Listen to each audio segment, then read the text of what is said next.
l'investisseur avisé, renforcer la capacité de l'épargnant à lui aussi être avisé. Merci, je pense que Jérôme lui répondra après, mais qu'en attendant, Florence Legros va commenter. Bien, merci. Merci beaucoup. Et donc, comment on fait avec ce truc? Ça fait quelque chose? Voilà, formidable. Oui, donc il y avait un petit point d'interrogation à côté d'un point de vue extérieur, mais c'était juste pour taquiner Hélène. Je me demandais extérieur à quoi. Mais bon, je vais essayer de rester, avec un œil extérieur. Ceci étant, justement, l'œil extérieur me dit qu'il doit y avoir de l'ambiance à PSE, parce que, en fait, j'étais en train d'écouter, donc mes deux voisins de droite expliquaient que les Français manquaient d'éducation financière, et donc j'ai en souvenir une étude assez brillante de Luc Arondel qui lève les yeux au plafond, et dans le fond, et qui montre précisément que les Français ont une éducation financière qui n'a rien à envier à celle des étrangers. Et que, donc, du coup, histoire de rajouter un petit peu de l'ambiance, moi, je me tournerais vers ma voisine et je lui demanderais qui il faut éduquer. Alors, évidemment, BAL 3 est un peu responsable, mais on observe quand même qu'en ce moment, on inonde les gens, effectivement, d'actifs sans risque, des comptes à terme, etc., etc., rien que pour faire du bilanciel. Et que, finalement, aujourd'hui, ce qu'on observe, c'est quand même une décrue de l'assurance vie qui, entre parenthèses, n'est pas comme les fonds de pension, est plutôt pas investi en actions. Mais on observe une décrue de l'assurance vie et avec une montée de ces liquidités. Et là, il me semble que c'est plutôt un effet d'offre, c'est-à-dire qu'en fait, on a effectivement des réseaux qui cherchent qu'à gaver les épargnants plutôt qu'un déficit d'éducation financière de la part des épargnants. Ça va, Luc? Ça va mieux? Bon. Oui, voilà. Sinon, il va pas bien après. Alors, juste, donc, comment couvrir le risque de longévité de manière efficiente? Donc, c'est un peu le thème que nous a proposé Jérôme. Et donc, en fait, moi, j'ai trouvé qu'il y avait au moins quelque chose d'extrêmement riche, et enfin, il y a beaucoup de choses extrêmement riches et extrêmement intéressantes. Et c'est qu'il réappuie sur le fait qu'il faut prendre en compte l'ensemble des risques. Et ça, c'est vrai que moi, je trouve que souvent, on ne prend pas en compte l'ensemble des risques. Donc, on se rappelle tous de l'étude de Gaulier et Zeckhauser qui expliquait qu'en fait, une allocation de type cycle de vie naïve, en fait, est pas du tout une allocation qui est optimale dans tous les cas, puisque précisément, donc, il y a des risques qui sont différenciés. Donc, c'est pas si simple que ça. Les jeunes ont plutôt des risques en capital humain élevé, et les vieux ont plutôt des risques en capital humain réduit, alors que les jeunes ont plutôt un grand horizon et les vieux ont plutôt un faible horizon. Donc, Jérôme nous rappelle ça et il le généralise. Et donc, d'ailleurs, on a pu observer que, effectivement, quelquefois, les gens cumulaient des niveaux de risque qui étaient tout à fait considérables. Et donc, ça aussi, ça a été montré par les enquêtes bien faites donc, sur l'éducation financière. Et c'est aussi des choses qui ont été faites sur données individuelles, où on interroge les gens sur l'épargne salariale. Je vous dis qu'il y a les études de Aubert et Rapp qui montrent que, sauf erreur de ma part, en épargne salariale, il y a 20%, il y a 65% des gens qui ont plus de 20%. Non, c'est 20% des gens qui ont plus de 65% de leur actif en épargne salariale qui est uniquement composé des actions de leur propre entreprise. Et donc ça, si c'est pas du cumul de risques, voilà. Donc moi, je crois que les ménages peuvent cumuler des risques qui sont tout à fait considérables. Alors le constat de Jérôme, c'est que néanmoins, effectivement, le vieillissement bouleverse le risque étendu. Et donc, ce qu'il préconise, pour aller vite, je rappelle, mais je vais aller vite, c'est pour la répartition, un régime par points. Alors moi, je me demandais si ton régime est unique, Jérôme. Et alors, je rappelle simplement que, donc, ça fait 10 ans que je radote, donc que dans le système suédois, il y a un zéro pilier qui est un système qui est non contributif et qui regroupe 42% des Suédois. Et donc, ça signifie que, en fait, il y a effectivement des gens, n'en déplaise à tous, qui ne peuvent pas contribuer très longtemps. Et ces gens-là, il faut leur maintenir un socle qui est un socle de solidarité. 42% des personnes dans le système suédois. Et donc si on maintient ce type de socle. Alors après, il faut discuter effectivement du volume.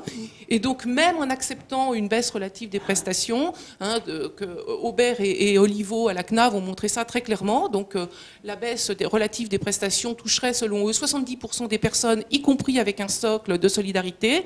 Et ben, en fait, on règle pas le problème du déficit du système de retraite, y compris s'il bascule donc en points. Donc, et une raison simple, c'est que la valeur du point qui s'équilibre actuellement sur des espérances de vie individuelles et donc en fait ne peut pas stabiliser le système, sauf si le ratio de dépendance est lui-même stabilisé. Donc on a là un arbitrage à faire entre le collectif et l'individuel. Alors, sur l'aspect patrimonial, donc les autres parties, donc effectivement, l'idée c'est qu'il faudrait favoriser les capitaux longs, ça je crois que tout le monde est d'accord, et donc ce qui est préconisé c'est une structure de portefeuille élargie, et donc évidemment, encore une fois, pas de 100 moins âge, hein. Donc on revient à ce qui a été dit précédemment, compte tenu de la structure des risques et de l'accumulation des risques, une diversification qui consisterait, donc le 100 moins âge, vous savez, si vous avez 40 ans, vous avez 60% d'actions, et vous avez 60 ans, vous avez 40% d'actions, parce que 60 c'est 100 moins 40, voilà. Et donc tout le monde a compris. Et donc voilà. Et donc ça c'est de la diversification qui est extrêmement naïve. Et donc ça tout le monde le sait, mais néanmoins moi je vous renvoie quand même un certain nombre de pratiques sur des fonds de pension et non des moindres, qui consistent à dire qu'il faut effectivement faire ça avec les arguments habituels sur l'horizon, et donc dont on a vu qu'ils n'étaient pas suffisants. Alors donc ce que dit Jérôme, c'est qu'il faut une gestion active de type Prudent Man Rule, donc avec capitalisation obligatoire. Alors un point qui a été dit, c'est que quand la dette implicite augmente, il faut que la part d'actifs risqués baisse. Et donc du coup, normalement, on se dit ah bah la part d'actifs risqués qui baisse, c'est moins d'actions. Alors en fait, avec deux petits camarades, on a regardé un peu ce que c'était qu'un actif sans risque. Et donc on a pris donc sur très longue période. En fait, on a pris et on a regardé les caractéristiques statistiques d'un certain nombre d'actifs. Donc, on a pris sur les États-Unis et sur la France, donc les actions, les obligations et le monétaire. Et donc, on s'aperçoit que la probabilité de perte réelle, hein, donc si on regarde en termes réels, donc on retire l'inflation ici, on a également retiré les périodes de guerre, et bien on s'aperçoit que l'actif risqué l'actif sans risque n'existe pas.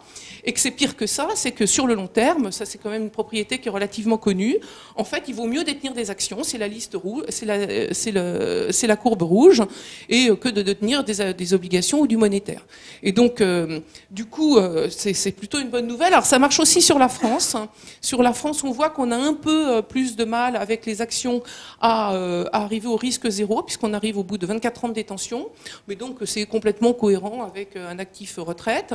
Et donc en revanche, que l'obligataire et le monétaire, on a un risque de perte réel qui augmente avec la durée de détention, et donc on a une augmentation qui est pas négligeable.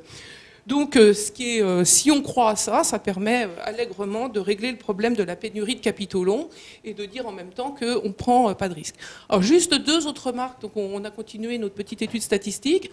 Et ce qu'on observe, c'est que non seulement l'action est l'actif à long terme le moins risqué, mais en plus de ça, la réduction du risque est plus rapide qu'avec une loi normale. Donc c'est nos courbes en pointillés rouges.